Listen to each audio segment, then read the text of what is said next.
Welcome to the Does Buffy Suck podcast, which is mostly a facetious title because, why would we do a podcast about a show that sucks? But it's safe to say sometimes Buffy is less great than other times. So I'm your host, Keith, and with me is Michael. Hello. And we have seen Buffy before, but it's been a while. But we're fans from back in the day. We got Julian, who's got memories of the later seasons from his young, idyllic childhood. Hello. And Rayanne is like our secret weapon because Rayanne don't know shit about dick. I'm a baby. I was thinking, isn't it weird that is like, it's a bonus now to have not seen things like in this reaction kind of era we're in? Yeah. Like if you haven't heard a song or haven't seen a movie, or what was that podcast you showed me, Rayanne? Gilmore Guys? Is that what it was called? Yeah. Where basically we're ripping them off, that Totally. It was one person who knew Gilmore Girls and one person who didn't. We just doubled the numbers. Exactly. And a couple, they were already kind of like had a minor internet fame, so had quite a following to them. Yeah, that's definitely, man, we're the scrappy underdogs. Like, we made the joke just on social media or whatever, like, someone made a Buffy podcast and it's us, like, finally there is one. And then people would be like, oh, but yeah, but there are other ones, and this one is like a famous musician and all this. It's like, yeah, we know. I was fully like, it actually took longer than I expected. So I made this Facebook post where no less than 3 times in maybe 4 sentences did I say, can you believe it? We're the first ones. Did you know no one else did it before us? Wow, crazy that we're first. So I expected people to pick up on it very quickly. They did not. But then eventually someone was like, and then posted a link. And I was like, yeah, I know. Posted a link like, oh, sorry to break it to you guys. Like, come on. Yeah. It's one of the cultiest of cult favorite shows. Of course, there's 1,000 podcasts about it. Ours is just the best one. Yeah. And in what world, like, if you know me at all, especially, but even if you don't, like, the way I wrote it was, can you guys believe there hasn't been a Buffy podcast before? Can't believe we're the first ones. Wow. Come on, I know you can't hear my voice, but still. That's like in the early days of the internet, I was really opposed to, like, back when the smileys and emoticons were just, like a colon and a parentheses to make a smiley or whatever. But I would never do it because I just thought it was lame. But as the years have gone on, like, I'm all about it. I think we can't have too many little symbols because, no one understands fucking anything on the internet. No one ever gets what the tone is supposed to be. Julian and I, for like at least the first 2 years of our relationship, we didn't use emojis, and I was like, fuck emojis. And he was the same way. And then one day I finally was like, hey, I think I'm going to use these emojis now. So I assume that of all the millions of Buffy podcasts, everybody, I'm sure, runs into the same problem, or even people listening to Buffy podcasts, is like, we got all these great memories of this show and all the cool stuff that happens and everything, but you got to eat your vegetables before you get there. And I wonder, I don't know, I'm a little curious to see what you guys thought, because like I was really, really selling hard the idea that these early episodes are pure shit and I hate them. And they're probably not that bad, but I really do hate them. I'm just like, fuck, I don't like this show. What is this garbage? So we're watching episode 3, which March 17th, 1997, 1 week after the pilot. The number 1 movie this weekend was The Return of the Jedi re-release. Oh, okay. And the top song of the week, do you remember, Ryan? It's the same one as last week. Wannabe. Yeah. So I got just notes about what happened in this episode. But first off, just, what's y'all's first impression of this? Is kind of the first proper episode. We had the pilot. We set things up. We had the man with the vision. We had Joss Whedon, who was like, Buffy can be better than everyone thinks, and I'm going to try my best. And now we've got people who never saw that pilot, didn't have the vision. Probably, I would love to interview them of just like, what did you get? Did you just get a binder that had all the weird character names and their archetypes, and you just wrote some shit? Like, what happened? But anyway, what did you guys think? My first impression was that the title of the episode seemed pretty uninspired. Yes. Witch. It's just like, witch. Okay, well, I guess I have a rough idea of what this episode might be about. I was fully expecting it to be terrible, and I had Kate's influence, also my own memory of the first season being really bad, and then it was like not great, but I was like, I didn't hate it as much as I thought I would. I enjoyed it. It was kind of fun. at parts. That was my opinion. I know maybe not popular. Yeah, I agree. Again, like the whole world has been stacking that up against me. Just, this is terrible. You have to get through it. Last episode, it was just like, maybe we won't. Well, we'll see. And I was like, give me a minute. So I just had, like I did with season 1 in general, the lowest of expectations. But I don't know. Once it was over, I was like, yeah, I mean, not bad. Definitely super genre-y, very dumb things happen, but I enjoyed it. My one thought about it is, it seems just like a weird story to be the 3rd episode. Like, you go heavy with vampires and then forget about it. Like, the show is about vampires, and then the 3rd episode after the pilot week, okay, witches now. I'm like, why? Yeah. Although I do remember that Welcome to the Hellmouth Part 2 did end with Giles making a very pointed statement about, like, the Hellmouth causes all manner of... It won't be just vampires, Buffy, it will be health.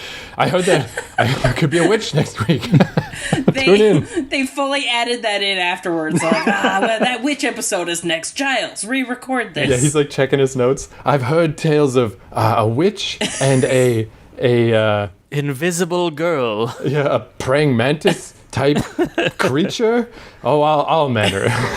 You just know that Joss Whedon put that in just to talk directly to the network execs. Like, Giles should be staring directly into the camera. Like, please don't worry. Your investment is fine. This is going to be good. So how'd you feel, Julian? How'd you like it? I thought it was fine. I grew up watching just a ton of trash genre TV, like Earth Final Conflict or Andromeda. So this is nothing to me. So by genre, you mean sci-fi? I guess, yeah. But, you know, it's definitely early. It feels like the show hasn't really found its vibe and its voice yet. And it's hitting some beats that you're like, oh, okay, I know exactly what's going to happen next. But it's still got enough of that Buffy, charm that is already starting to seep in, that you know it's going to be different as the show carries on. It just needs some time to figure itself out. Yeah, and what you said about you can see the beats and everything. Yeah, like the twist at the end was the most predictable thing. Like I saw it coming, and not because I remember it, because I don't, but I just saw it coming a mile away. Just to jump ahead to that a little, I did vaguely remember, but I forgot that this once they trap the witch in the little trophy, the little eye special effects are so shit. They just so bad. Yeah, some eyes on it. Yeah. Fucking creepy too. But yeah, I guess that's the thing is, like, I mean, there is like a lot of nostalgia for Are You Afraid of the Dark and Goosebumps and stuff. There's a lot of YouTubers that are like, oh, I remember the show when I was a kid. It was great. And I feel like if you stack these early Buffys up to those shows, like, yeah, it's fine. It's great. Why not? Just a dumb little sort of scary adventure that an 11-year-old might be like, oh, spooky. Imagine if that happened. It is so funny that you say that, because I actually said to Julian, this feels like an Are You Afraid of the Dark episode. Yeah. Like everything about it, including like the weird camera angle starting really low and then slowly coming up. Like everything just felt exactly like Are You Afraid of the Dark? There's a lot of that this season, but it's pretty much non-existent after. Yeah, like I got to assume these writers, it's probably just, they're regulars just writing TV. Like this is their job, is just to write TV. So when they got this assignment, I'm sure that's what they were all thinking. Like, it's like, what do I compare a Buffy the Vampire Slayer TV show to? Well, obviously, Are You Afraid of the Dark? It's a spooky teen ghost show with witches and vampires and whatever. So yeah, it makes sense that it is what it is. I guess I get like twisted up in my head where I like get annoyed for a future that doesn't exist, where I'm like, imagine if this was the show. Imagine if it was only this for 7 seasons. Like, we would not have this podcast. I would not have watched it. It's just like, it like makes me annoyed for the Sliders world where this is what Buffy is. Like, we might not even have the Marvel Cinematic Universe if it wasn't for Buffy getting good.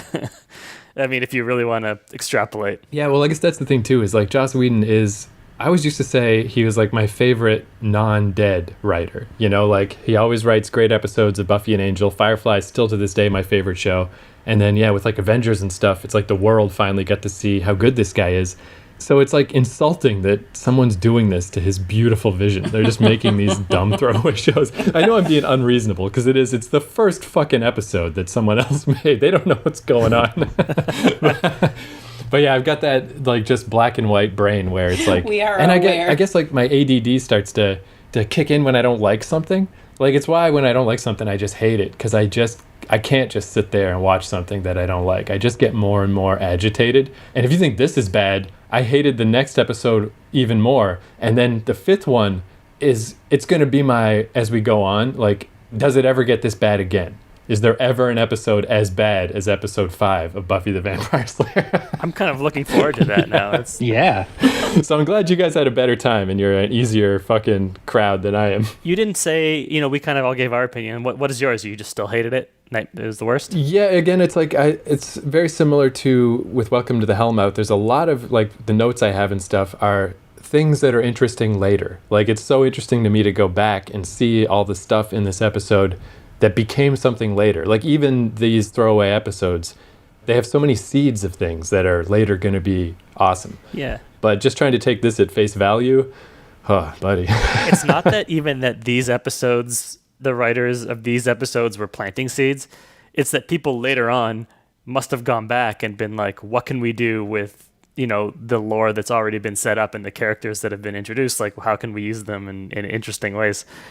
Which is really fun as we go on to watch. I think we'll see some of that coming in. Yeah, it's cool too, like just to jump ahead a little bit. Like, for instance, this is why last time I said I was so surprised that they never brought back Jessie, because they bring back everything in this show. When the witch goes full witch in this episode and she has these black pupils, like her eyes are fully black, that comes up again way later, like not for another like 5 years or something. But that is what they do when someone is witch crazy, when the witch power is like taking over their ability to, like, they're out of control now. They're a psycho witch. And I'm like, that's crazy. Like I obviously didn't remember at the time, but they've been doing that since Amy's fucking mom. That's so cool that they stuck with that. But that'll have no meaning for years. Right now, it's just Goosebumps bullshit. The one thing I did kind of like that was like really fun was like keeping in the genre of like high school drama, but they were also like investigating paranormal stuff. I thought that part of it was kind of fun, like them in the science lab, like doing experiments to find out if she's a witch, and I don't know. That part was like kind of fun. Yeah, that is one thing I guess you could say about this show. Like there is a certain just kind of funness to just high school dramas in general, and you got your little gang at school and you hang out at the library and you research and you figure out what's going on. It's kind of a neat, like if this were the whole show, if it were just this type of thing, it's still just not quite there. Like we were talking before about procedurals and stuff. If this was the procedure they go through every week, it's a little bit neat, but yeah, it's just not enough for me. Yeah, exactly. Yeah. All right, so I guess, I'll just go down the basic beats of what happened in this episode, and we can discuss as we go. So Buffy wants to be a cheerleader. I don't know if they ever explicitly referenced that she used to be a cheerleader, but it makes sense, seems like the kind of thing she'd be into. But of course, stuffy old Giles, who is her watcher, who is aware of her sacred duty as the one girl in the world who's been bestowed superpowers in order to kill vampires, he thinks that's a little more important than cheerleader practice, which I guess this comes up a lot in these early days of the show, is like, you can't do both, You can't be Superman and Clark Kent. You just got to be a Slayer. He's very frustrated by the fact that she has to have a life as a high school student. He just wants her to be fighting monsters all the time, which I guess is reasonable because if the Hellmouth opens, like, human life will be extinguished, so... He's sort of right, But, like, wait till something goes wrong before you think she's doing something wrong, dude. Get off her ass. Yeah, that's true, because, I don't think there was any... At least last episode, he was all upset about the blood harvest or whatever. Nowadays, he's just like, cheerleading? Why I never? Well, he was concerned about, and I quote, a veritable cornucopia of fiends, devils, and ghouls.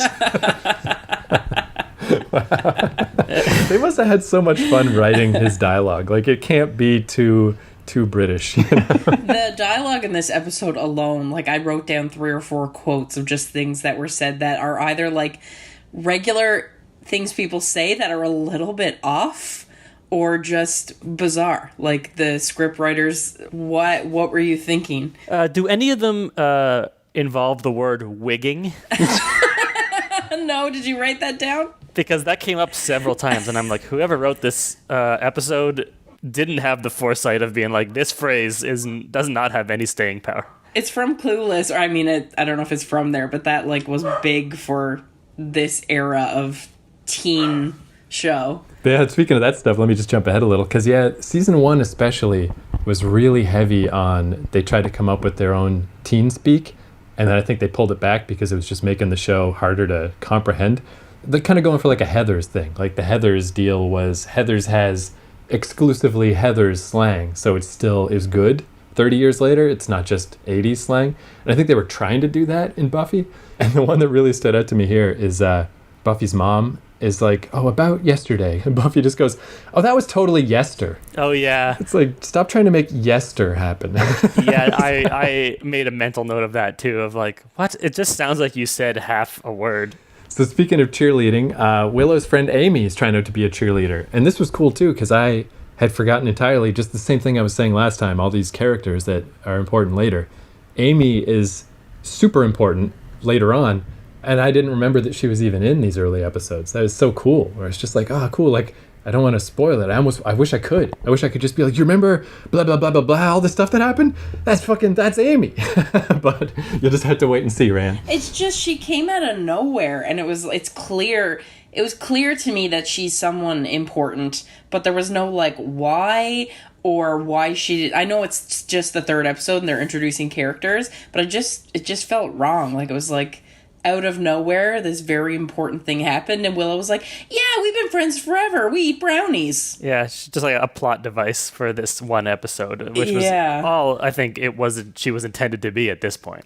Fair enough. Yeah, and then she gives about 2 minutes of expository dialogue where she's talking about her mom and how she used to be so popular and God, she wants to be like her. It's like, oh, okay, gotcha. This is who the villain is going to be. Immediately, I know this. Yeah, yeah. Pretty heavy-handed. Yeah, that's like the bad version of a Goosebumps story, because that's like, all right, if we're dealing with like a 12-year-old audience, suddenly you've dropped to an 8-year-old audience where you're just explaining exactly the situation. And it's like, oh, I hate this. Like, this is what makes TV bad. It's brutal. I think I appreciated it because I like things because I'm really dumb with knowing what's going to happen. I can never predict anything. Julian knows everything like really quickly. And at one point I just straight up was like, they switched, huh? He's like, yeah. I'm like, wow, even I figured it out. Yeah, the episode title should have been Freaky Friday Cheerleader Tryout. That's what I said. I was like, this is your Freaky Friday, isn't it? But they do this a lot early on. Like, I think Mike was right in saying that, like that's why I'm surprised that Amy is important later. Because, yeah, I don't get the vibe at all in this that she's anything but character of the week. And they do that, like, nuts in these ones. Like, this one's Amy. Next episode's a teacher. The episode I hate, 5 that's coming up, it's because they introduced this guy, Owen. And it's like, you remember that joke? Oh, whatever, we'll get there at the time. It sucks. Look forward to that, everybody. Okay. So, yeah, Amy shows up and is just like, oh, it's so important that she be a cheerleader because her mom was the top cheerleader in the school and there's still trophies and stuff and everyone remembers her mom and all this shit. And it's like, it's not only just Amy, it's Amy. Like, we're still getting our footing. We're trying to figure out who these characters even are. But now we got to care about Amy's whole fucking family. It's like, Jesus. And, like, they pan to her house. Julian's like, ooh, creepy house. I'm like, is it? Or is it just the scary music, the dim lighting, and the creepy trees? So we're at cheerleader tryouts, and there's a head cheerleader that I guess everyone's kind of jealous of her because she's so awesome. And then she suddenly catches on fire.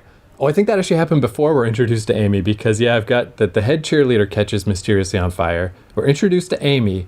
And the episode is called Witch. So that Amy better not be a witch. The line I wrote down is, that girl's on fire. Enough with the hyperbole. Yeah, also, they referred to her spontaneously combusting as supreme klutziness.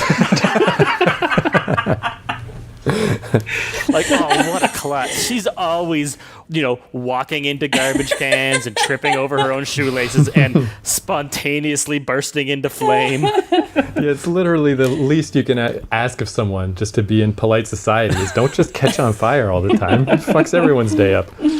So speaking of, Amy talking about how obsessed her mom is with cheerleading. So this is a weird line, sort of like in the last episode where Buffy was talking about how mentally challenged she was. This is another weird 90s line where Willow's describing Amy's mom and is like, her mom's kind of, Buffy says, Nazi-like? And Willow goes, Heil. No, I missed that. What the fuck is that dialogue? That is fucking weird. It's like, it's not necessarily offensive, I guess, but it definitely feels weird. Yeah, the Nazi, like, I mean, people still say that thing. Don't, but people say it. But I missed that Willow said Heil. Jesus. Yeah, as a clever retort, it's a little on the line. Yeah. But yeah, with all of this long exposition about Amy and her mom and this shit I couldn't give a fuck about, I noticed in the background of the school there were two extras who were twins. And they were right in the center of the frame, and they were just really taking a long time to leave the frame. They were just hanging out in the hallway, and I just kept watching them. And I'm like, what's up with those twins? Like, that's more interesting than the actual plot of this episode. I want to know who they are. I don't think they ever showed up again, but... Did they do anything interesting? Nah, they just milled around a little. But it's just weird. It's like, if you want to be an extra who blends into the background, you shouldn't be identical twins. I guess. Also in this scene where she bursts into flame, I think is where Xander gives Buffy the present, the bracelet. I didn't even write down notes about it. What was it? Some kind of friendship? Be my date? Yeah, well, I mean, he's obviously into her, but we're supposed to believe that he just met her, he has a crush on her, and he gives her a bracelet that says "yours always," which I was just like, that doesn't ring true to me at all. Yikes. Yeah, it's definitely way better when it doesn't take too long, but yeah, they definitely move on from the idea that Xander and Buffy are going to be a thing, and they just are friends, and it's like way more natural and way better. Yeah. I mean, I don't feel like they're hinting at it at all because she's incredibly uninterested. Yeah, but he is like pursuing her for sure in this episode. Yeah. Xander's head is way too thin. Everyone that Buffy likes has got to have a square head. Like, it's just got to be the widest skulled gentleman in the world. I'll keep that in mind. So Cordelia gets a witch spell cast on her while she's taking a driving lesson and can't control her body and is all crazy and crashes and stuff. There is a super great line there where Giles is like, why would someone wish to cast a spell on Cordelia? And Willow says, maybe because they met her? Nice. I also wrote down, which is more of a note for the show overall, but her name is Charisma. Her real name is Charisma. Charisma Carpenter. It's like you're got a fancy name and the Jesus Workman name. It also sounds like a stripper name. It's just like, I don't know. I guess Christine, Charisma, whatever. I never really, because I never thought about the names ever. I guess just because the main character's name is Buffy. But after you brought that up last time, Ryan, I've been thinking about it a little, and it is weird that I took all of this for granted. Like, even characters that haven't shown up yet, like Seth Green's character's name is Oz. Every fucking person has a weird, fucked up name. I never knew it. I never noticed. I was like you when I was younger. Like, I wrote a lot. I, like, fancied myself a writer and wrote short stories all the time. And one of the fun things was coming up with names for everybody. And you didn't want to have a Sarah. You wanted to have one of my characters I wrote. Her name was Quandra. It just feels like he's a 14-year-old writing in his diary. Maybe it is better that this show is called Buffy the Vampire Slayer, because definitely the goofy side saves this show for sure. Like, if this was just a very serious show, it would be unbearable. Like, it would be so pretentious and so awful.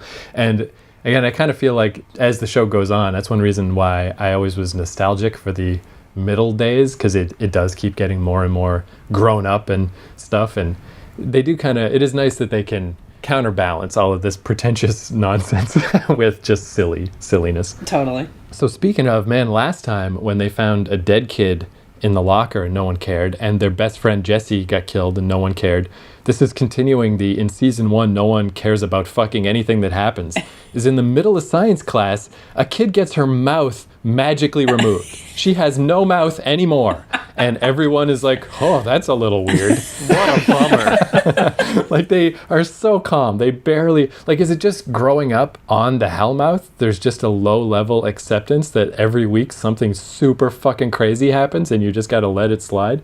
And it's bad enough that, in class, everyone just kind of screams a little bit, but then they never mention it again. Nobody's ever like, oh man, wasn't it pretty messed up that somebody's mouth got covered in skin yesterday. Something that would seemingly should be impossible. Something that you would never forget for your entire life and spend years in therapy over. Yeah, this might be jumping ahead, but there's even more offensive version of that exact happening later when Amy's mother, I believe, is killed, and she's like smiling and happy and just like, oh man, what a bummer. And it was like, maybe she wasn't the best mother, but she also raised you. It's like weird. Totally. My second to last note was, where did her mom go? And that was before you saw the ending. But yeah, it's just like, yeah, everything's great. I'm going to go live with my dad now. Yeah. I wonder if it was some kind of network mandate or something. Like, you can have scary stuff happen, but it can't, like, traumatize people. They have to just kind of let it roll, or else advertisers and parents might get mad at us. Like we don't want kids to actually be afraid of this show. I wonder if that's... Because it is really weird that everyone just is like... No matter what happens, they're like, oh, well, shake it off. Yeah. Yeah, the whole show doesn't address, like, it's not normal, the way people react to things. And I guess that is kind of the point. And I think it's what's keeping me interested. But even the fact that it's like, hey, we're all in this together, and now we're at the library where this weird old man, and what's the next thing? That's not normal. This happened to you, like, what, last week, yesterday, and you haven't questioned the shit you're going through, and that now this is your life? That's not real. So yeah, I definitely don't have a ton of notes for this episode because I'm already at, oh no, Amy's mom is the actual witch. She swapped bodies with her daughter because her daughter sucked at cheerleading. So Amy's mom used her witch powers to swap with her daughter and go be a good cheerleader. And then my next note is Giles saves the day. Like, I really didn't give a fuck. I'm like, all right, whatever. But it is kind of neat that this starts to plant some seeds that, like, it shows that both that Giles has handy magic knowledge, that when magic shit starts going on, he's got a good basis in history and magic, which becomes important later. And we start planting some seeds that Giles can be kind of like this surrogate father figure for Buffy, because Buffy doesn't have a dad, and it's like Giles, I don't know, how did Giles save the day? I guess it's like Buffy was fighting the witch mom and Giles cast a spell. I didn't write it down. Yeah, the counter spell to, like, switch the bodies back or whatever. Right. Yeah. And yeah, so the Giles as the dad figure thing, I mean, that's going to, obviously they haven't earned that yet. It's going to take a while, but it's like, yeah, plant the seeds a little, because Buffy doesn't have a dad. She could use a dad. Giles is a pretty good dad guy. So. Yeah, that's truly not at all creepy relationship that wouldn't scar her for the rest of her life. I mean, librarians can't be bad people. Yeah, they read so much. They would know that being bad people is a bad thing from all the books. Of course. One thing I wanted to mention about this whole thing, where when they were trying to, like, figure out if Amy was a witch or not, and they went into the science lab and were, like, making a potion with, like, Eye of Newt and all that, and also hydrochloric acid. Yeah. And then they went over and, like, spilled it on her arm. And it was just like, what if she wasn't a witch? Just spilling hydrochloric acid on a person's arm. And there was nothing subtle about the way they did it either. Like, Buffy just kind of walks up behind her and is like, oops, here is all of this thing that I'm pouring on you. I like that she totally knew what was happening. They didn't try to be like, Buffy got away with it, where she was just like, yeah, and she took hair out of my bag. Yeah. Like, yeah, we all saw it. She was very obvious about it. I guess it was kind of cool, too, the scene when they go see Amy's mom and then slowly realize that it's actually Amy trapped in her mom's body. Like, that's kind of cool. I kind of did this episode a disservice with, like, taking no notes. But this is also because, do you guys remember when I first pitched this show? I just have this weird idea that podcasts are going to be way shorter than they are. Because my first pitch to you guys was like, let's just burn through this shit. Let's watch like 6 episodes and then talk about them. Because for some reason I thought we could talk about 5 or 6 episodes in an hour, even though one episode takes that long or whatever. So that's one reason why my notes are so short. But if there's anything else that stood out to you guys, let me know. But that's the last thing I got for this episode is very bad punch sound effects. Yeah. Like terrible. I wanted to call out my favorite line of the whole episode was back to the second shot of cheer auditions, and the girl goes, despite the terrible thing that happened yesterday, we have to keep going. And everyone's like, no problem, already there. Let's go. Yeah, in the ongoing push to have no one affected by anything ever. Yeah. Yeah, exactly. There you go. That's not a horrible thing. So I guess as we alluded to at the start, the episode ends with Amy's mom, her like spirit gets trapped in her own cheerleading trophy, and her little eyes are still in there, like she's still aware, looking back and forth. How did that happen? I guess I should have written down a little more than I did. So she was trying to cast a spell on Buffy that Buffy reflected back at her, and the spell was meant to send Buffy somewhere to end her or something like that. But she found a giant mirror. Yeah. And held it up as she was getting spellbound. Yeah, she kicked out some sort of support, and then a metallic, like, reflective surface fell down, and then it reflected. Yeah, a mirror that she pulled down from the ceiling. Yeah. First, I don't know what that was exactly. So I guess again, no need to belabor these disposable episodes. But I think we got some good jokes and chatter out of that weird, stupid episode. Yeah. Yeah, you take those jokes, listeners. And if I remember right, I don't think Amy's coming back anytime soon, but she does eventually. So that's kind of cool. Just tuck that away in your back pocket. Someday we'll see Amy again, and I'm sure nothing bad will come of that. It'll all be fine. I promise I won't remember. Julian will have to be like, does she look familiar? And like I was saying too, I do think kind of the biggest takeaway from this is I loved that witch eye thing, because it's really important later, and it's so cool that they just they got their witch eyes nailed. And this concept, because this whole concept comes up later as they get more into the magical side of the show, is but sometimes there's too much magic and you lose your shit, and that's clearly what happened to Amy's mom. Like, it's a little fucked up that she gets trapped in a statue forever, because if you take the later take on magic, she kind of wasn't herself. She's like a drug addict, and they just put her in a fucking statue and we're like, fuck you, lady. Let's hope you never come back. So yeah, I guess that's it. I think we weren't sure about release schedule stuff, but we got enough in the can. We got stuff going on that I think we're going to put out weekly episodes till something goes horribly wrong. So Monday's going to be our day, wherever you found this, be it podcast services of your choice, or we're on YouTube.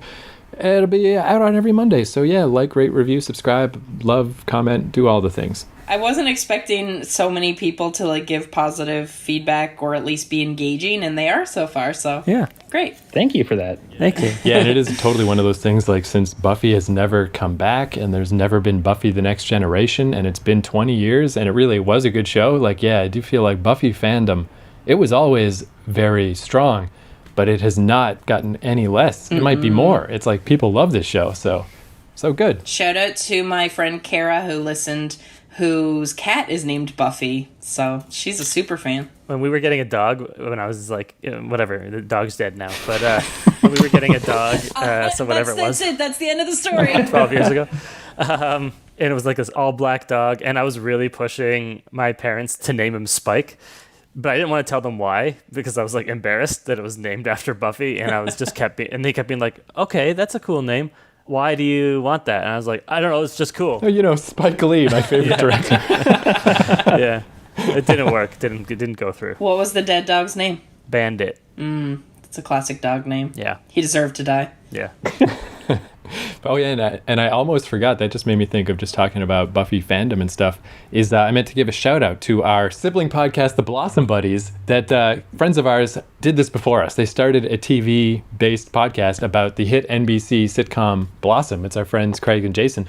And yeah, I just meant to give them a shout out because they're part of our gang. They're doing a show similar to this show. But yeah, we got really good feedback about the Buffy show, and Craig was like, "Damn it! See, that's where we went wrong. People remember Buffy and they care about Buffy, where those guys, they really are the first Blossom podcast, and it's a great podcast, but they're having such a hard time getting traction because people are not clamoring for a Blossom podcast. They're just not. But our friends are doing the good work. They're doing God's work of spreading Blossom jokes. So go check out Blossom Buddies. The other missing ingredient is my, for some reason, highly engaged Facebook page. Yeah. Yeah, and there were so many of those too, because the stupid title of the podcast is Does Buffy Suck? Well, to answer your question, both yes and no. Yeah, no shit, come on. I think it's a great name, actually, because people will keep doing that. Yeah, I mean, it's definitely, people are talking about it. Yeah. So yeah, any final thoughts, or is that it for this episode? Does Buffy suck? Do we have to... Yeah, I was going to say, Julian, do you remember your classic sign-off that you did? I'd remember it because I just edited the episode, and it's super funny. Oh, yeah. No, I totally remember exactly what I said. Guess we're gonna have to figure out if Buffy sucks next week. I love it so much. All right, see you next week. Thank you, everyone. Bye. Bye. Bye. Is she okay? Oh, she's wigging about her mom, the big cheer queen back when. Yeah, her mom's kind of Nazi-like. Heil.